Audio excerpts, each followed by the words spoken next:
Amados amigos, que a paz de Deus, a paz de Jesus possam continuar conosco neste encontro virtual, mas que nós fazemos com amor em torno dos esclarecimentos da doutrina espírita e do Evangelho de Jesus.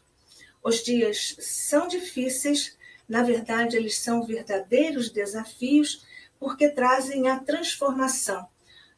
Homens normalmente somos refratários à mudança, embora sempre digamos que desejamos a mudança, mas quando ela chega, nos tira do nosso comodismo e do nosso conforto, e nós então passamos a nos sentir desconfortáveis. Efetivamente, lá em A Gênese, o nosso querido codificador Allan Kardec já nos relatou o que Jesus disse, que haveria transformação e que a transformação, quando chegaria? Ele disse, só Deus sabe, porque ninguém mais sabe, nem eu. Porém, sabemos que não haverá nem isso, essa transformação não virá do sol, nem nas estrelas, mas no estado da sociedade e nos fenômenos daí decorrentes. Essa é uma advertência, inclusive, para nós que estamos advertidos pelo próprio Jesus a respeito dos tempos que são chegados. Esses tempos estão chegados e nós, às vezes, nos assustamos. Este é um momento em que nós estamos todos em estado de alerta, por causa justamente dessas transformações que são inapeláveis e incontroláveis. Isto exatamente porque esta transformação acaba nos trazendo essa área de desconforto, principalmente porque nós estamos, como todos agora dizemos, nós estamos diante de um inimigo invisível. Efetivamente, nós, no mundo, sempre lidamos com esses organismos, os grandes e os pequenos, e também com os invisíveis deles, certamente, até poucos séculos agora, nós não tínhamos conhecimento e nem os conhecíamos. Mas, efetivamente, nós lidamos com a convivência, por exemplo, com a baleia azul, que chega a 45 metros e que equivale a 25 elefantes adultos. Ao mesmo tempo, nós lidamos com esse mundo invisível, esse universo microscópico que agora nos traz esses grandes desafios. Isso sempre esteve na esfera, no espectro das experiências do homem na Terra.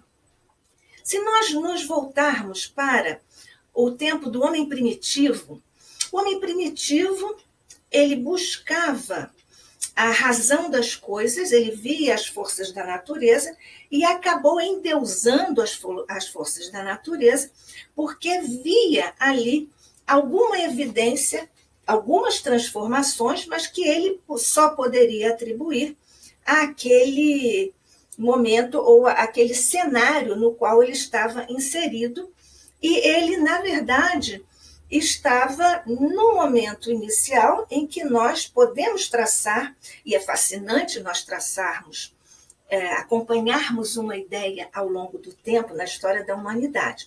Este é um dos casos que pode nos agradar para acompanharmos esse trânsito ao longo do tempo na história da humanidade, que é uma saga evolutiva. Esta saga trata, ou inicia-se, digamos assim, desde a relação do homem com a matéria, com o homem primitivo, que buscava a concretude, a coisa dos sentidos, na esfera, na experiência sensorial dos sentidos, e por isso ele buscava as explicações e as razões nas forças da natureza. Mas nós estamos nessa aventura, que é uma ventura na Terra, transitando sob o olhar e a lei de Deus, do mundo da matéria ou da matéria para o espírito. Nós estudamos a doutrina espírita que nos ensina isso cabalmente. Mas acontece que assim que como nós espíritos não nos comunicamos diretamente com a matéria, é preciso que haja o perispírito, que é esse elemento semimaterial semi-fluídico, semi-espiritual. Se nós pensarmos assim, em termos rigorosamente práticos, mutatis mutandis, quer dizer, guardadas as devidas proporções, nós estamos também buscando, através da nossa relação, ou da forma como lidamos com o não visível, o não sensorial, a caminho do espírito ou da mente. É nesse particular que nós encontramos essa trajetória do homem primitivo, que buscava a concretude, o mundo dos sentidos, até que ele foi desembocando até a razão de Sócrates. Mas antes nós atravessamos pelos pré-socráticos, que buscavam também uma relação de concretude. Levantavam hipóteses sobre a origem das coisas e do universo, no fogo, na água, enfim, em todos os elementos, na terra e no ar. Alguns filósofos buscaram isso. A exceção aqui fazemos ao grande mestre de Sócrates, o grande Anaxágoras, que foi talvez o primeiro homem na face da Terra a conceber uma causa imaterial para Deus. Mas então, nessa trajetória dos pré-socráticos, chegamos a Aristóteles, que também trata da matéria, e neste caso atingimos então, com o grande Sócrates, a razão, o espaço e o momento da razão. E neste particular, nós temos essa concepção que vai atravessando os tempos e a formulação racional das coisas nessa grande área de conquista do espírito humano na Terra, que é a razão, que o próprio André Luiz diz que o homem lida com a razão há 40 mil anos na Terra. Mas então, nesse particular, com a formulação teórica, racional, das questões que sempre povoam a mente e a curiosidade do homem, nós partimos, então, para as formulações com Descartes, no século XVII, com Leibniz e com outros tantos que trabalharam também a linha do racionalismo e da racionalidade para dar conta dos questionamentos humanos. Mas, neste particular, então, o que acontece conosco nessa escala evolutiva? Nós temos, por exemplo, hoje o vírus, que é o não visível, que é muito ágil. O que faz a nossa razão? Busca entender isto. Mas nós não estamos conseguindo conhecê-lo para debelá-lo, porque enquanto ele não cumprir a sua missão de professor da humanidade, a pandemia não vai passar. Então, nós vemos aí que essa talvez seja a primeira e grande experiência coletiva e simultânea da humanidade. Então, nós vemos que temos as pandemias, as epidemias, e temos também os cataclismos. Nós já fomos avisados por Kardec que as transformações no final dos tempos não virão através desses cataclismos unicamente, mas terão a contribuição de outra esfera, nem no céu, nem no sol, nem nas estrelas, mas no estado da sociedade, que é o que nós estamos vivendo agora. Então, ao longo da história, nós temos grandes catástrofes, cataclismos da Terra, não é? Esses cataclismos físicos. Nós temos terremotos, maremotos, furacões, vulcões, uma série, tsunamis. Então, uma série de movimentos de cataclismos naturais que nós não podemos evitar, que nós não podemos dominar, porque estão acima das nossas forças e porque decorrem da estratégia, da didaxis de Deus para nos ensinar aqui humanidade terrena. Mas, ao mesmo tempo, nós temos também outros cataclismos, se é que podemos dizer, nós temos também cataclismos morais, que são o homem explorado pelo homem, estados que exploram os estados, países que exploram os países. Nós temos a infância abandonada, A velhice também igualmente maltratada e abandonada. Nós temos a prostituição, as drogas, a corrupção e outros cataclismos morais. De uma certa forma, há algum paralelismo entre esses momentos ou entre esses fenômenos para que nós possamos receber a Terra como legado neotestamentário de Jesus, quando ele nos disse no insuperável Sermão do Monte que nós haveremos de nos colocar no mundo regenerado. E esse mundo regenerado não poderá nos apresentar essas dificuldades que nós aqui enfrentamos no mundo de expiação e provas. Então, neste particular, nós temos algumas epidemias e temos pandemias ao longo da história. Por exemplo, nós temos lá na Grécia Clássica, nós temos a grande epidemia de Atenas, que dizimou praticamente 1/3 da população, e quando Sócrates voltou da guerra, ele se colocou à disposição, cuidou dos enfermos, dos doentes, portanto, não se contaminou.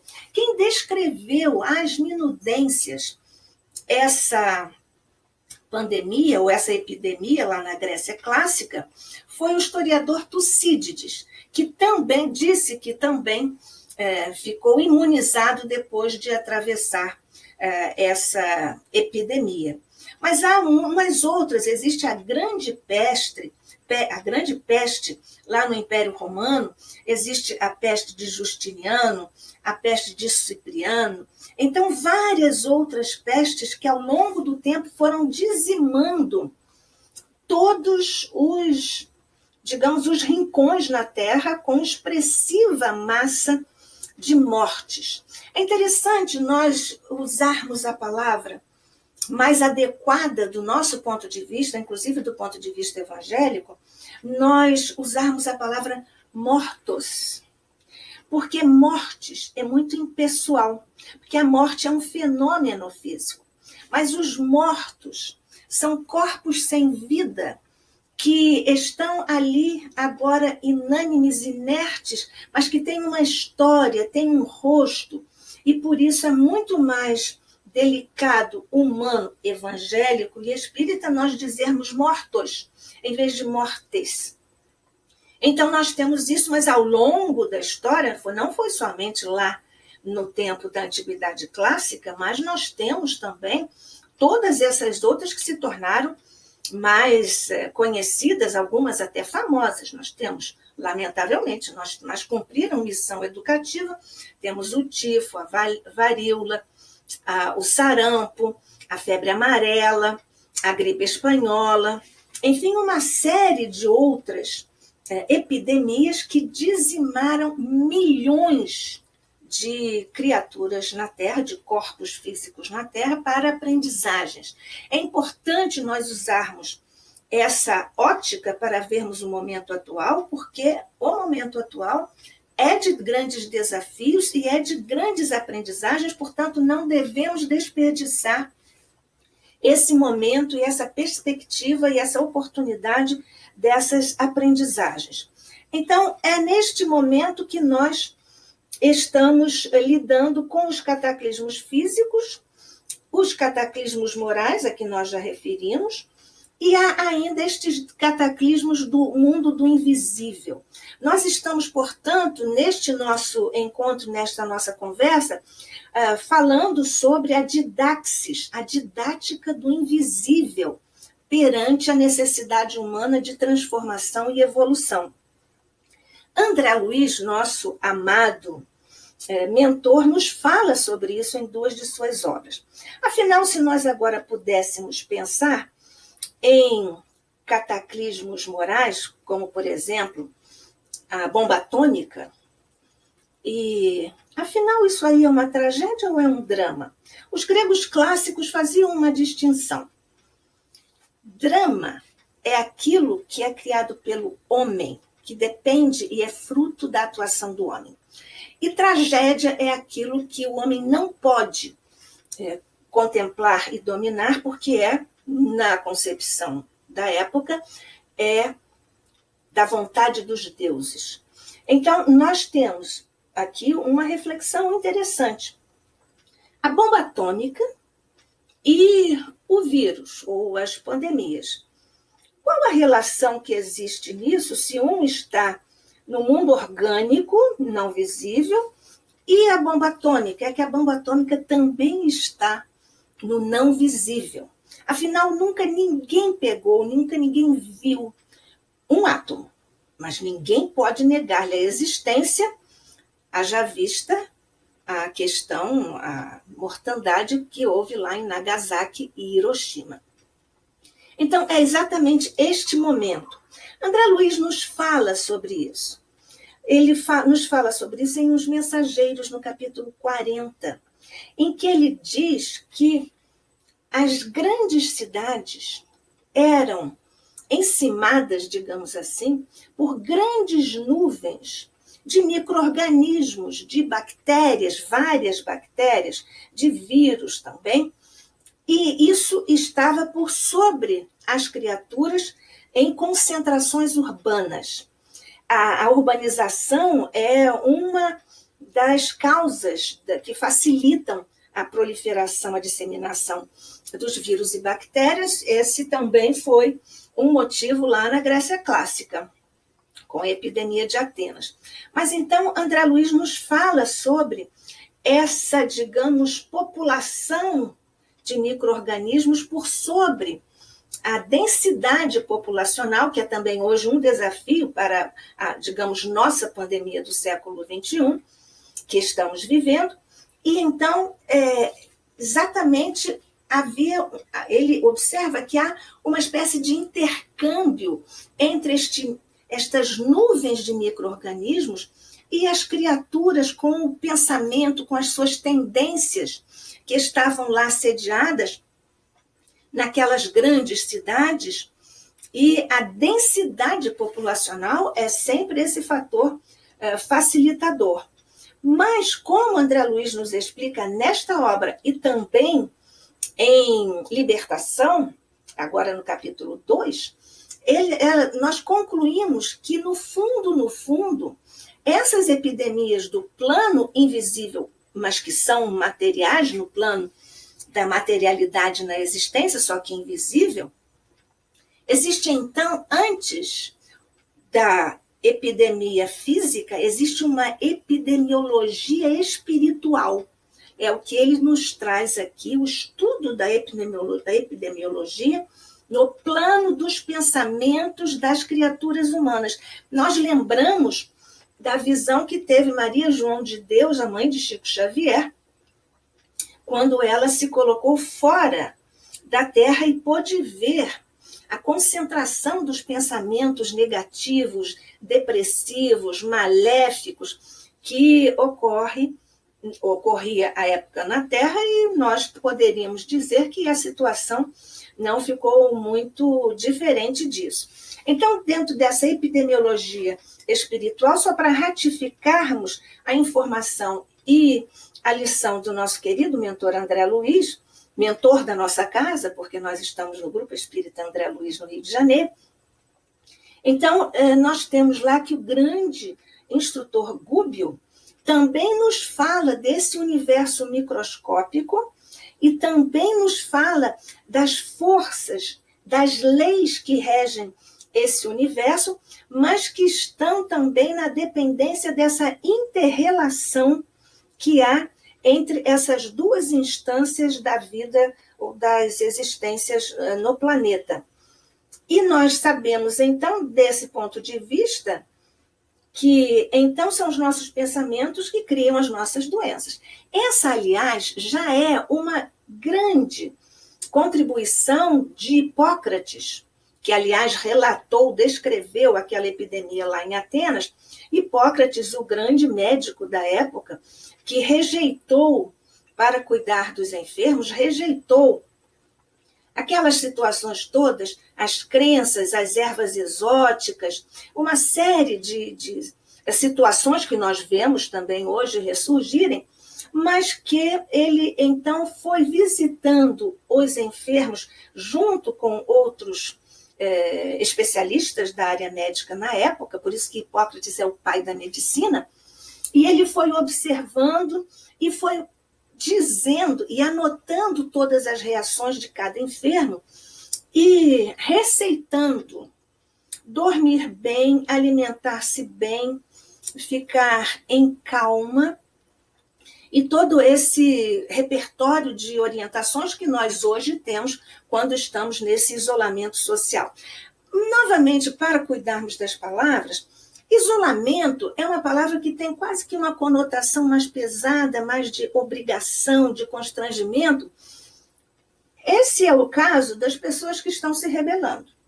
Como ao longo do tempo sempre houve espíritos que estão se rebelando contra as lições que vão recebendo ao longo da história. Mas nós podemos usar a palavra recolhimento, podemos usar as duas, dependendo da disposição das criaturas. Então, nós temos os que seguem as orientações e estão recolhidos. E aqueles que estão se rebelando estão confinados, ou então eles se rebelam e saem. Quando eles saem, evidentemente, eles estão descuidando da autoproteção e da heteroproteção. Porque uma das lições que hoje nós temos é da reciprocidade. E essa reciprocidade, que guarda categoria de lei no universo, nós temos essa lei explícita na oração de São Francisco, no próprio Pai Nosso, em passagens de Paulo. Então, esta reciprocidade é exatamente isso. Há um conceito do filósofo Vladimir Safatli que fala da solidariedade genérica universal. É mais ou menos o seguinte raciocínio. Ora, eu estou aqui e posso estar sendo protegido por outra pessoa, mas eu nem conheço essa outra pessoa, nem ela me conhece, ou outras pessoas, elas também não me conhecem. Mas eu também tenho o dever moral nessa relação de reciprocidade, de autoproteção e de heteroproteção. Então, neste quadro em que nós podemos criar, segundo André Luiz, nós podemos criar as nossas, podemos e criamos mesmo, podemos criar e criamos mesmo as nossas enfermidades, tanto quanto a nossa saúde. Esta é também uma herança, uma formulação hipocrática, mas que nós hoje, faz uns 30 anos, 30 e poucos, isso é pouco tempo para a ciência, mas nós temos resultados muito estimulantes que nos falam dessa área recentemente instituída da psiconeuroendócrina imunologia, ou a biologia da esperança, ou seja, os nossos pensamentos e emoções positivas engendram realidades bioquímicas no nosso cérebro e nós criamos a saúde. Mas se os nossos pensamentos são maus, negativos, depressivos, infelizes, maléficos, nós criamos as nossas enfermidades. E é exatamente por isso que nós temos essa observação agora, temos essas informações. O homem nunca teve tantas informações e tantos recursos para lidar com todas as questões, inclusive com essa nossa relação com o não sensorial, com o não visível, ou seja, essa didática do invisível que vem como um professor para todos nós. Quando é que isso deve ter começado? Nós estamos, então, diante de uma dialética. Dialética é aquilo que é uma coisa e a outra também. Uma dialética do macro e do micro.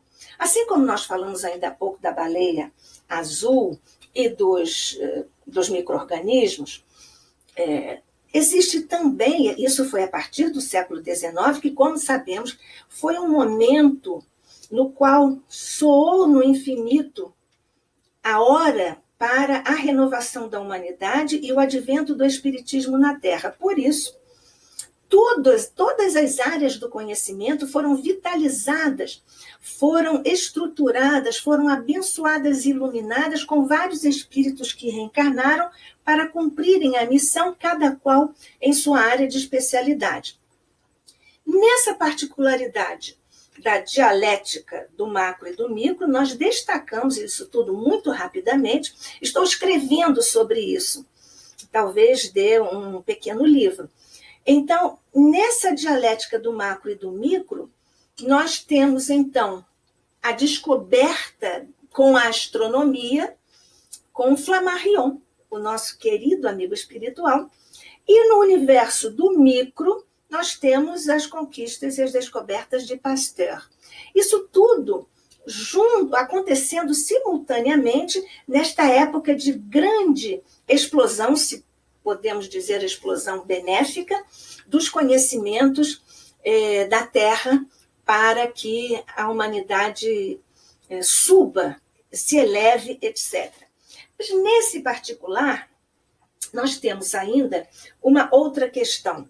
Desde lá do macro, do micro, com Flammarion e Pasteur, esse exercício com o invisível foi se fazendo presente através das várias epidemias, com várias bactérias, vários vírus, etc. Mas nós temos agora, recentemente, algumas situações muito interessantes. Por exemplo, o invisível que é detectado ou proposto ou identificado ou formulado pela nanotecnologia. O termo vem de nano, que é o bilionésima parte de 1 metro. Portanto, é praticamente um nada, não é isso? Se é que podemos dizer isso, mas é absolutamente invisível, que também está nos ensinando essas coisas. E então, nesse quadro, nós temos que foi em 1959 que Richard Feynman fez uma palestra lá no Instituto da Califórnia e ele apresentou o início, a formulação inicial da nanotecnologia, que a partir de 1986 foi ainda desdobrada ou descortinada nesse mundo do invisível por Eric Drexler. Ele próprio avançou naturalmente nos desdobramentos da nanotecnologia e atualmente é um grande especialista nas aplicações da nanotecnologia. Nós já temos uma experiência com o não visível que acaba sendo muito presente nas nossas vidas e todos nós já estamos muito habituados a isso. É exatamente o quadro da internet. A internet nos apresentou o espaço e o tempo como sendo passíveis de serem vencidos por nós, porque com a internet, também já escrevemos sobre isso, com a internet, o homem, nós, qualquer um de nós, eu, você, todo mundo, nós estamos vencendo o tempo e o espaço. Antes nós tínhamos que escrever uma carta, tínhamos que colocar no envelope, tínhamos que caminhar até o correio, tínhamos que postá-la, depois tínhamos que esperar que ela chegasse ao destinatário, ele faria essas mesmas operações até que nos chegasse a resposta. Agora, com um cliquezinho, na velocidade, que é outra questão para o nosso tempo, nós falamos ainda há pouco do vírus que é ágil e que nós estamos reclamando até da agilidade com que ele se propaga, mas nós também desenvolvemos esse desejo, quase que é uma patologia do rápido, tudo é bem rapidinho, nós não queremos esperar a pizza, nem o elevador, nem absolutamente nada. E nós vivemos a patologia de uma síndrome da velocidade. E é nesse particular que a internet nos apresenta essa grande conquista com Steve Jobs e Bill Gates, que são como Feynman e como Drexler e como Flammarion e como Pasteur, são esses profetas na área da ciência. Profeta não existe só na área da teologia, da religião. Então, eles são profetas porque trazem este grande impulso para a humanidade. Então, nós vencemos o tempo e o espaço com a internet. Mas o vírus, pela sua própria natureza e pelo seu impulso, pela sua dinâmica, não é que ele subverte isso? Porque se nós dominamos o tempo e o espaço através da internet, nós não dominamos as consequências da atuação do vírus, porque quem define o tempo e o espaço da atuação do vírus é o próprio vírus. Então, nós vemos que essa atuação do invisível está muito bem posta para nós, e nós temos muitas questões ainda para analisar a propósito dessas questões que surgem por essa didáxis, essa didática do invisível, neste caso, tratando do vírus, das bactérias, desse universo microscópico, que tem também suas leis, seus princípios, que agem e reagem, e já vimos, de acordo com as nossas dificuldades ou com as nossas conquistas, que são expressas e exudadas através das vibrações do nosso pensamento e das nossas emoções. E é nesse particular, então, que nós entramos no grande campo da ética. Nós já falamos isso ainda há pouco com a solidariedade genérica universal. Esse é um convite, é quase que uma imposição, a não ser para os rebeldes, mas é um convite para nós nos solidarizarmos, para nós nos criarmos em relações mais fraternas, mais profundas, mais sinceras, mais de essência e não de aparência. O grande convite do momento é para nós nos colocarmos diante das grandes análises, para vermos o que é essencial na nossa vida, na nossa existência e no nosso ser. Muitas pessoas estão muito desconfortáveis porque, nesse caso do isolamento ou do recolhimento, elas não estão conseguindo ficar sozinhas. A internet também tem uma parte nisso, porque hoje, com as redes sociais, todo mundo tem milhões de amigos, tem milhões de seguidores. Todos muito felizes, com os rostos sempre felizes, em lugares e situações muito agradáveis, mas essa não é a realidade da vida. Todos nós, a vida é desenhada para todos nós, com altos e baixos, para nós justamente aprendermos a valorizar tanto uma quanto a outra situação, que são igualmente convites da vida para nós nos espiritualizarmos e aprendermos estas importantes de aprendizagens que não passam de convites da vida e não param de se apresentar a nós, porque cada minuto é portador de uma mensagem e de uma aprendizagem em nossa existência. Então, nós temos esses grandes convites à solidariedade. O próprio Kardec nos fala, sobretudo em A Gênese, que é uma leitura obrigatória para nós, nessa fase de pandemia, para nós também buscarmos muitas outras explicações em vários itens desse capítulo 18 de A Gênese, que nós até estamos usando no nosso texto, mas que aqui não cabe. Nós estamos fazendo um resumo muito breve dessas questões que se nos apresentam nesse particular. Então, nós podemos agora, nesse mesmo exercício de autoconhecimento, que é outro convite da pandemia para nós nos conhecermos quando estamos isolados ou recolhidos, de uma forma ou de outra, é bom nós mergulharmos em nós mesmos, lembrando a grande figura exponencial de Sócrates: homem, conhece-te a ti mesmo. E com a velocidade patológica da vida que nós acabamos engendrando para nós mesmos, nós acabamos não tendo tempo para nós estarmos conosco.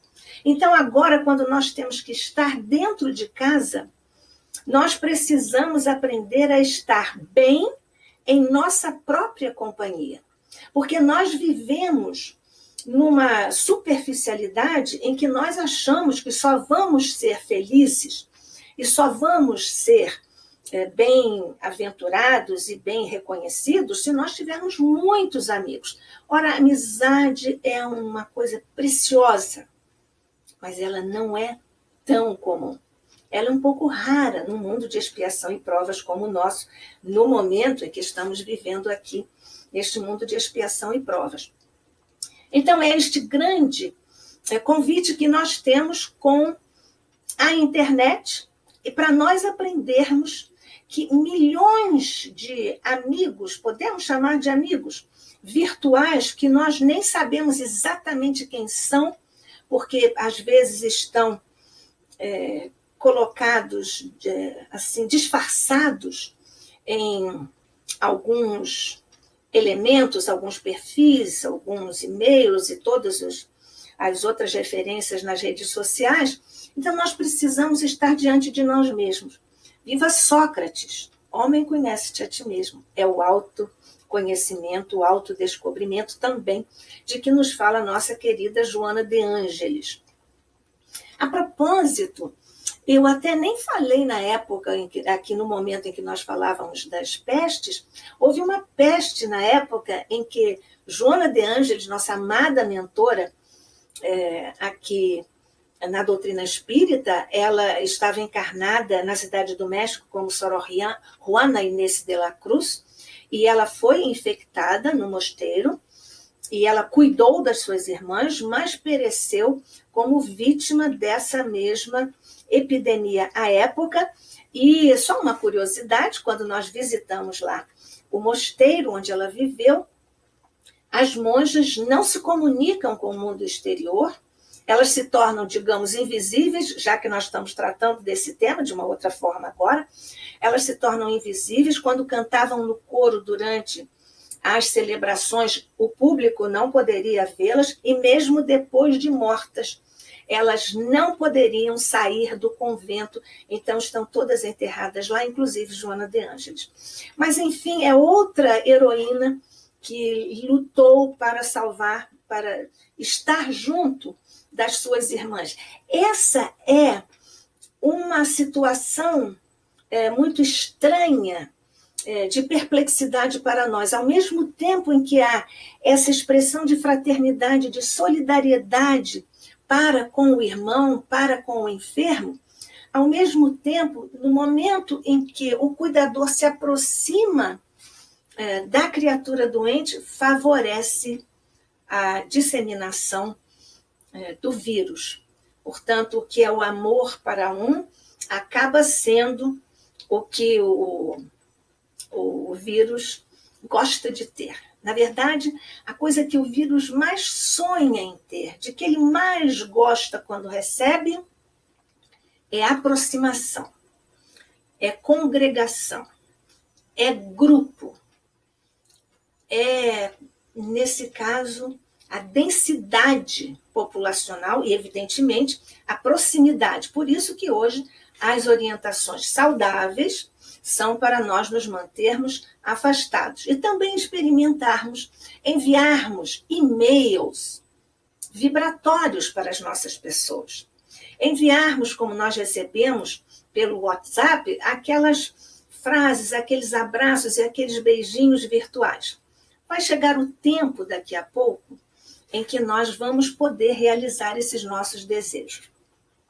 Mas, afinal, falando assim desse confinamento ou desse recolhimento, por que há algumas pessoas que estão tão desarmonizadas, tão desconfortáveis com isso? Aristóteles, em sua Política Primeira, Aristóteles falou sobre isso. O que disse ele, e essa é uma conceituação que é de domínio absolutamente público, todo mundo sabe que Aristóteles disse que o homem é um ser gregário. Na verdade, ele disse na sua Política, o homem é um animal social. E ele disse que estar nas cidades é um comportamento muito natural, que os homens natural, é próprio da natureza humana dos homens estarem entre uns e outros. E então, ele fez uma distinção entre dois tipos. Um tipo dos seres gregários, portanto, dos seres sociais, e um outro que ele chamou koinonia, e o outro grupo ou outro tipo que ele chamou os separados, os afastados, os segregados. Eles preferem isso, que ele chamou monádica. Mas ele realça que o natural do homem é ser um ser gregário, um animal social, e que é próprio do homem buscar os seus iguais para viver uma vida social que ele chama política. Então, nós temos, aqui o grande exemplo agora desse gregarismo excessivo a que se entregou a humanidade, porque nós temos cada vez mais circulação de criaturas que estão absolutamente juntas, criando essa incidência populacional. Que, aliás, nós até hoje recorremos à tecnologia para buscarmos estabelecer quais são as áreas em que está havendo maior ou menor concentração de pessoas, ou seja, para medir o índice de isolamento, se estão todos na rua, chamamos de isolamento, o índice de isolamento das criaturas nas cidades, enfim, nos lugares. Então, essa é uma observação que, mais uma vez, nós buscamos tratar com o vírus. O vírus acaba fazendo o oposto e subvertendo, porque ele está subvertendo muitas coisas, porque é a grande força inevitável da transformação, e por isso que alguns chamam, conceitualmente, do ponto de vista grego clássico, chamam de tragédia, porque não se pode fazer nada com relação a isso.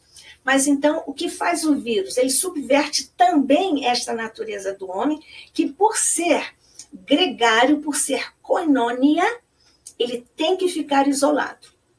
E essa é uma alteração e uma proposta para autoconhecimento e para autodomínio, para autodisciplina, para persistência, que são grandes virtudes que muitas vezes, para sermos bem elegantes aqui, muitas vezes nos faltam, em alguns casos, naturalmente.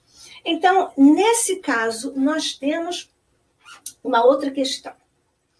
Quando nós temos o medo, nós costumamos ter medo, é natural. O medo é uma forma de a criatura se defender. Por exemplo, se nós vemos uma situação de perigo na cidade, nós corremos. Se nós vemos, não vou dizer um urso, não, mas se nós vemos um cão daqueles bem fogosos, bem assim, com um focinho de poucos amigos, nós corremos. É uma lógica da preservação. E o nosso instinto faz com que nós, no campo das emoções, mobilizemos todo o nosso cosmo orgânico para corrermos. Se nós pudéssemos ver, o equipamento científico certamente pode mostrar, como o organismo se mobiliza imediatamente nessa lógica da preservação. E nós corremos. Mas com o vírus, nós temos que ficar parados. É uma outra aparente contradição, mas é uma grande lição para todos nós.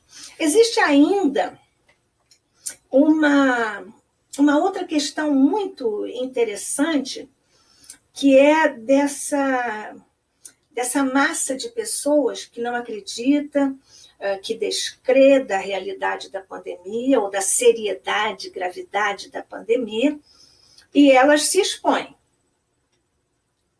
E, naturalmente, não praticam a solidariedade genérica universal de que nós já falamos.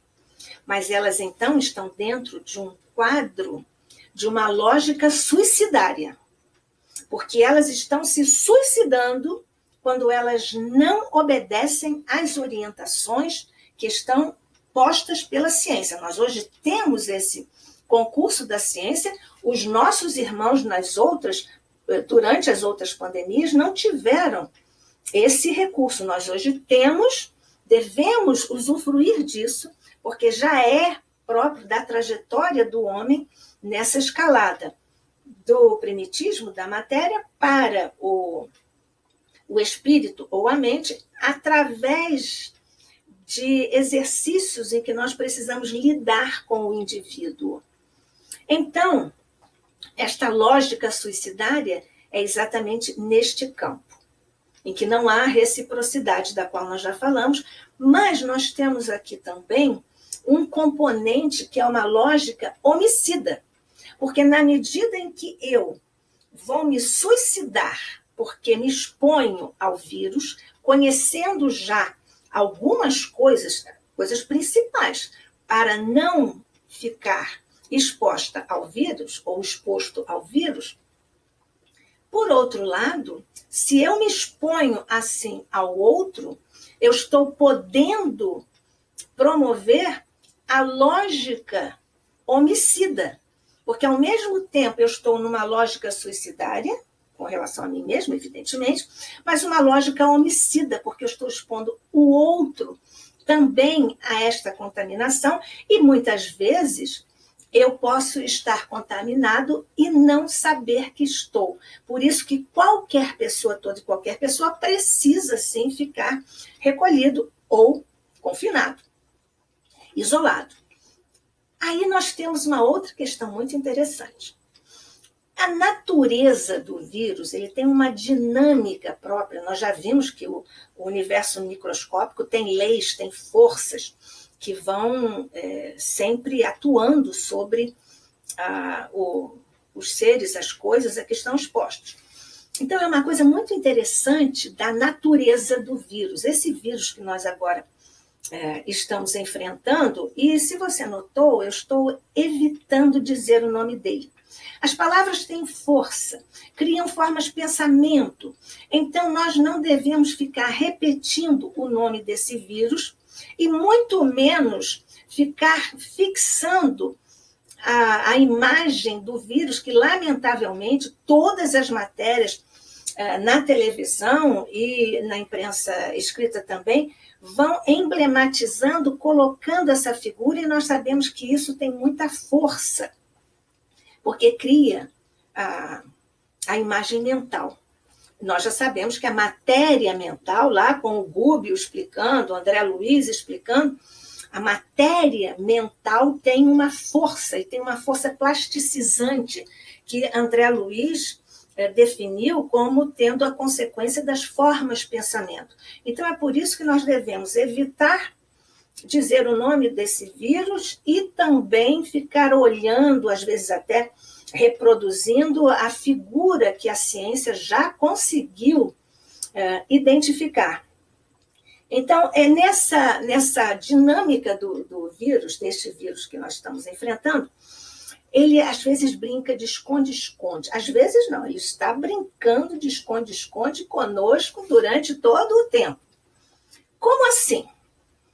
Em alguns momentos, e em alguns casos, em algumas pessoas, ele se apresenta explicitamente com sintomas. E nós já conhecemos todos os sintomas, tanto que a própria pessoa já pode, em identificando esses sintomas, tomar as providências que são orientadas pelos especialistas, inclusive pela Organização Mundial da Saúde.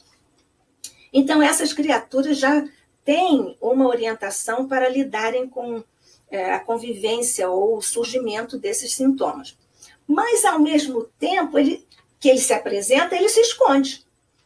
Ele contamina uma pessoa e não apresenta sintomas.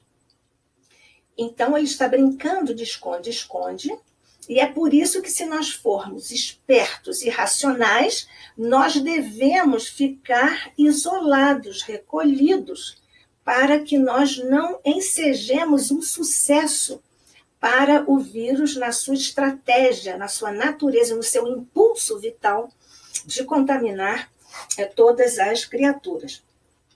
Então, nós temos essa lógica da preservação, a lógica suicidária, a lógica homicida, o gregarismo excessivo, que nós já aqui abordamos com o Aristóteles. E nós temos uma outra questão muito dramática. Muitas pessoas não acreditam, mas será que elas não estão vendo nas telematérias o esgotamento do sistema de saúde no mundo inteiro e aqui no Brasil, que não somos um país rico? Será que essas pessoas não estão vendo escavadeiras cavando os túmulos? Será que essas pessoas não estão considerando que os milhares, já passamos de 1.000 aqui no Brasil, desses milhares de mortos que são trabalhados estatisticamente como não pessoas, mas como mortes? Então, esse momento é um momento grave. Hoje nós sabemos que, em muitos casos, as criaturas não estão podendo nem ser enterradas na própria cidade. Elas são enterradas em outras cidades ou em outros locais aqui e no exterior, principalmente na Europa, tivemos notícia disso, são enviadas para outras cidades onde ainda há vagas para sepultamentos.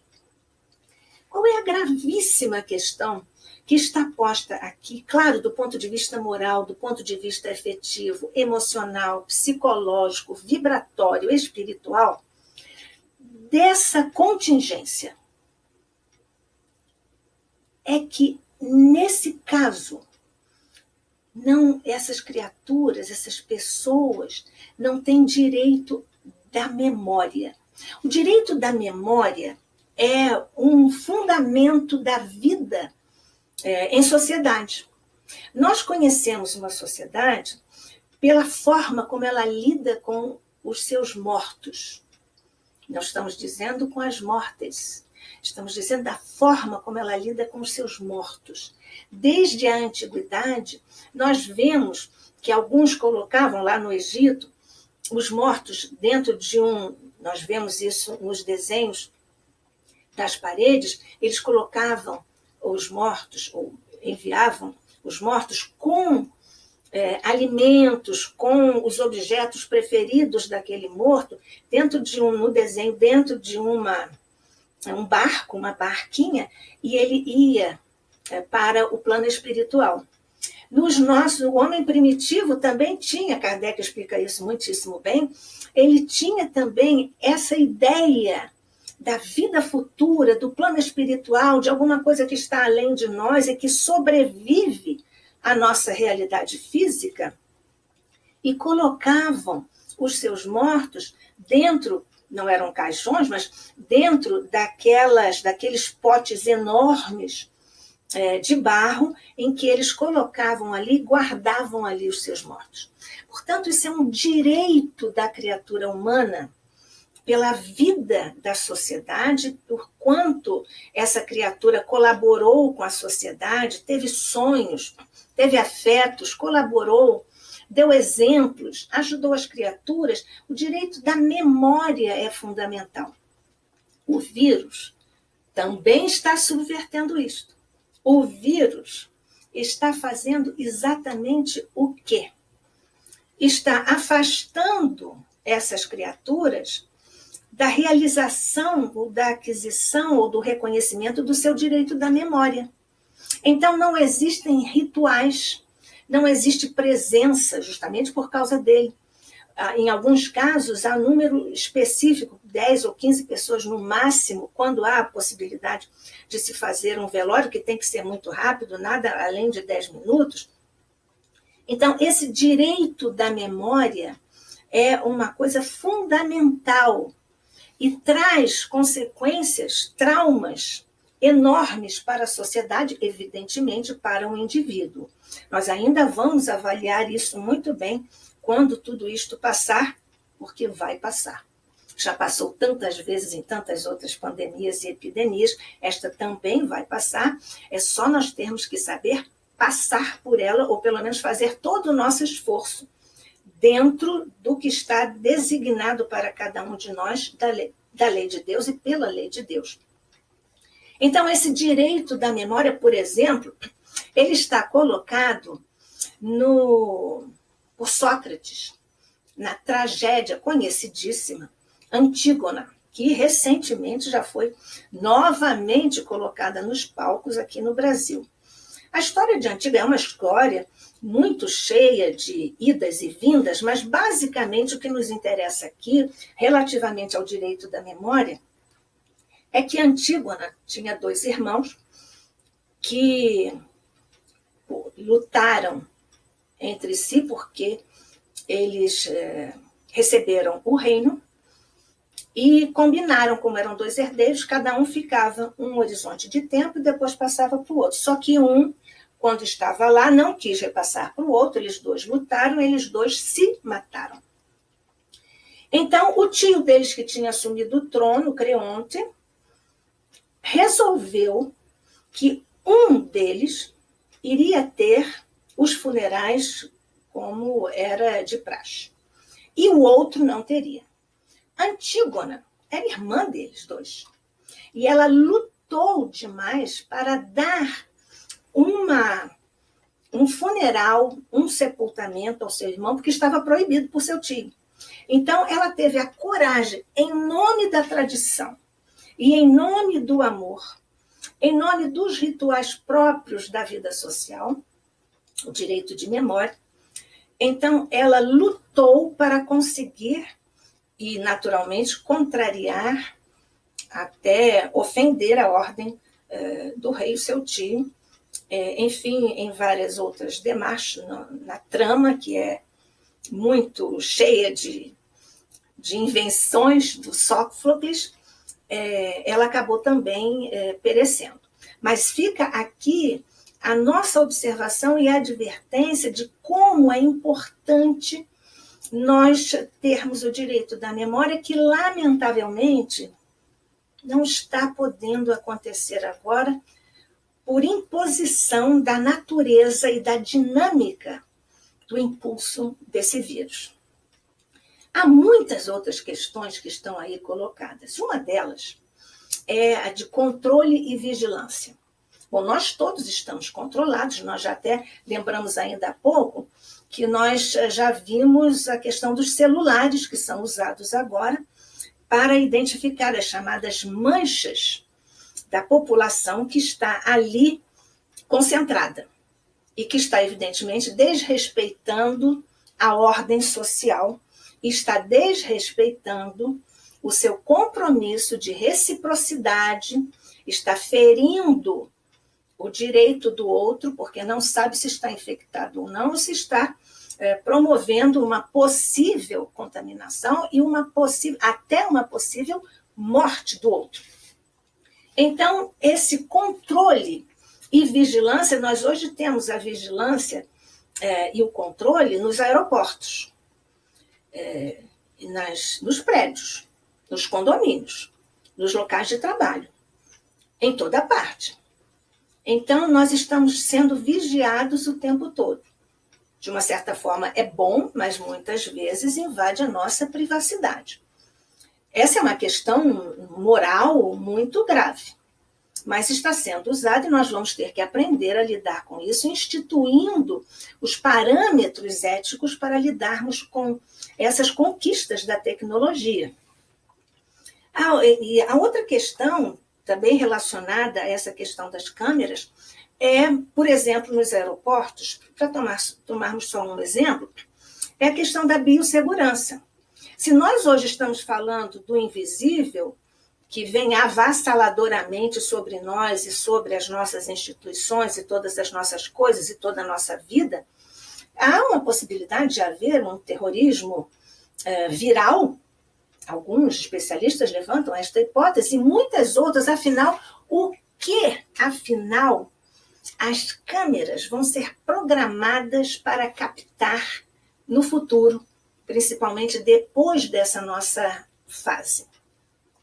Mas existe ainda, portanto, também ligada a esta questão do controle, porque nós estamos aqui lidando com a segurança com o controle, com a vigilância. Há uma questão muito interessante sobre essa vigilância. Nós vamos recorrer novamente à literatura, porque George Orwell, esse é um pseudônimo de um romancista e um jornalista inglês que escreveu um livro excepcional, A Revolução dos Bichos, Animal Farm. Escreveu também 1984. Já sei, você já leu esse livro. Esse livro é imperdível, porque ele trata da invasão de privacidade, ele trata do totalitarismo, ele trata do autoritarismo, mas a história é basicamente a seguinte. Olha, ele foi escrito décadas e décadas antes, viu? De 1984. A 1984 chegou e nós vamos ver se algumas coisas já aconteceram, estão acontecendo na obra ficcional de George Orwell, em 1984.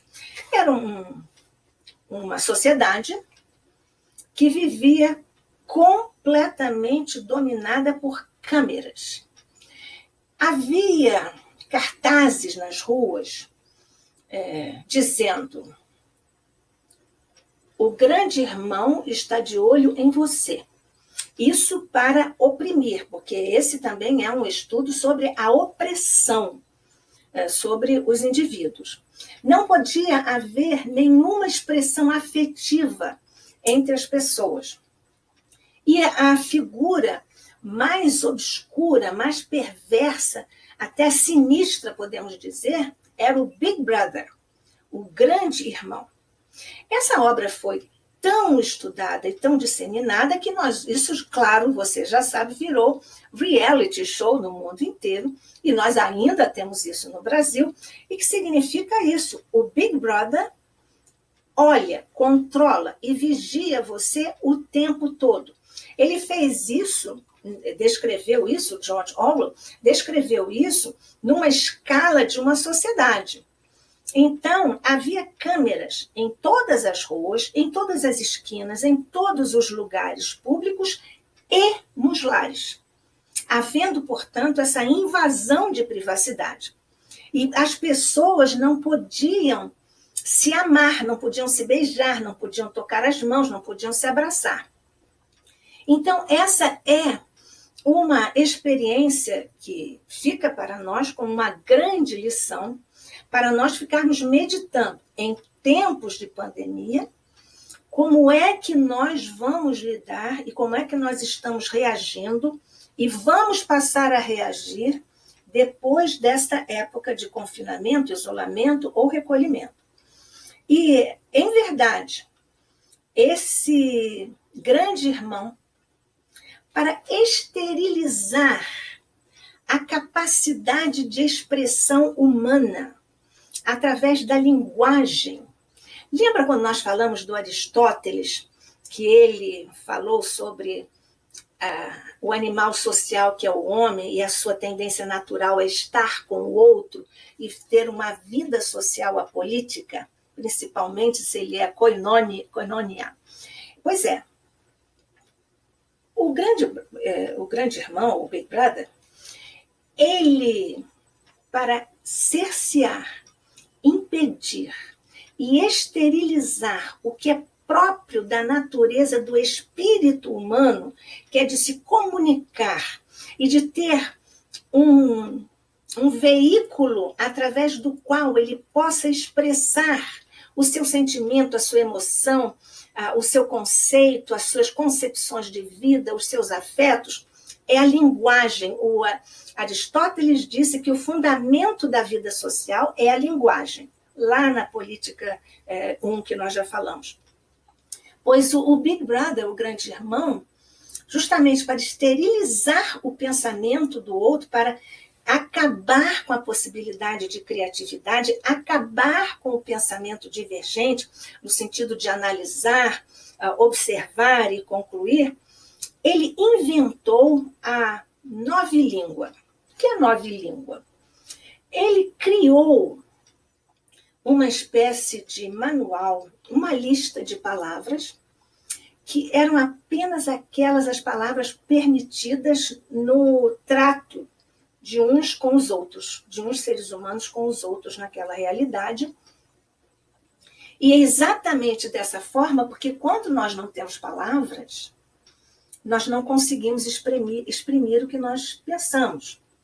Na verdade, a palavra é criada a posteriori em função de um conceito, de uma ideia pré-existente, e que nós, para nos comunicarmos, criamos as palavras para dizer isso ao outro, dizer isso ao mundo e expressarmos-nos nessa linguagem que é humana. O único homem, no quadro da criação humana, o homem é o único ser dotado da fala. Aliás, Aristóteles também fala sobre isso, sobre o animal social. Portanto, quando o grande irmão fez isso, ele fez uma esterilização do pensamento humano. A boa parte é que um casalzinho se apaixonou e depois seguiu o curso da história, que você vai ler, se não leu ainda, mas é muito bom nós relermos, porque nós somos criaturas novas em função das nossas experiências seguidas, e aí nós também, diante do mesmo livro, da mesma obra, descobrimos novas coisas nessa obra. Vale ler outra vez, e se você não leu, vale mesmo ler.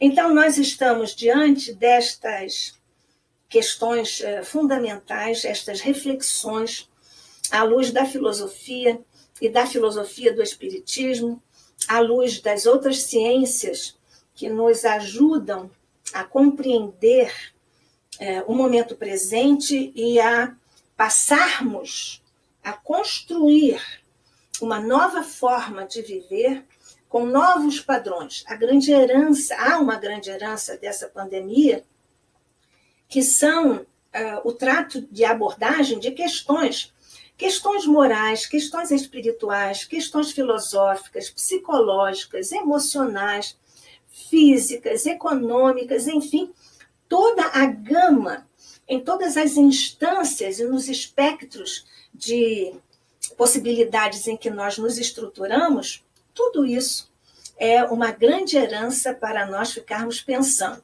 Afinal, aqui não existe nada de Big Brother e de nova língua, não é verdade? Então, uma grande herança é esta. Uma outra grande herança é a constatação de que nós estamos efetivamente começando a experimentar o grande movimento que vem desde a Grécia clássica, desde até do homem primitivo, assim passando da matéria pelo invisível para o espírito ou a mente, para o imponderável, nós estamos transitando dessa maneira para a unidade. Nós viemos da unidade, inclusive do ponto de vista dos conhecimentos. Tudo nasceu, todas as áreas de conhecimento decorrem da filosofia, e agora nós estamos voltando, porque nós estamos juntando tudo, porque atualmente, para nós entendermos, estudarmos uma coisa, nós recorremos a vários campos do conhecimento. Aliás, uma outra herança maravilhosa é o partilhamento de conhecimentos de várias partes do mundo, de vários estados, de vários cientistas, na busca de uma vacina. Ela chegará quando chegar o tempo. Porque o estado da sociedade, os fenômenos sociais é que são o objeto ou o objetivo desse momento, como já nos disse Kardec lá em A Gênese. Portanto, nós temos essa herança de grandes questões para nós meditarmos e resolvermos sobre elas. Meditarmos sobre elas e resolvermos todas elas, pelo menos a maioria delas. A unidade, porque nós estamos tendo uma experiência de globalismo comportamental. Nunca antes, talvez na história da Terra, da humanidade, o globalismo se fez tão presente, tão óbvio, porque todo mundo está fazendo exatamente, deve estar fazendo as mesmas coisas, o mesmo comportamento. Então, esta é uma outra herança, além da unidade e dessas questões. Há ainda o autoconhecimento, nós já falamos aqui abundantemente sobre o Sócrates.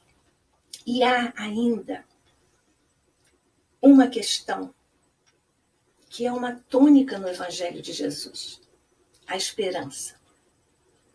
Ele próprio disse que voltaria, que estaria o tempo todo conosco, que nós podemos contar com a presença dele todo o tempo junto de nós, que ele sempre estaria ao nosso lado e está sempre ao nosso lado, e permite que os nossos amigos espirituais, que os nossos mentores, que Maria, a nossa mãe espiritual, por legado neotestamentário de Jesus, os nossos anjos da guarda, os nossos amigos espirituais, todos eles nos dão sempre esse apoio, essa esperança, este sustentáculo, este suporte para nós atravessarmos os nossos desafios que são próprios da nossa jornada na Terra. Então fica essa grande lição de esperança para todos nós, que haveremos de vencer também esta fase, outra fase da humanidade, agora com mais recursos do que a humanidade teve em outros tempos. Nós já devíamos estar também encarnados através dessas outras pandemias e epidemias e cataclismos físicos, etc. Então, a grande esperança é a grande nau na qual nós podemos nos deixar ficar e nos colocarmos na concha amorosa dos braços de Jesus e sob o manto azul, o manto doce de nossa mãe espiritual, Maria. A Rainha Elizabeth, agora, nesta época de pandemia, resolveu falar ao povo. É uma situação excepcionalíssima, porque a rainha do Reino Unido, da Inglaterra, a rainha só faz determinados discursos em datas especiais.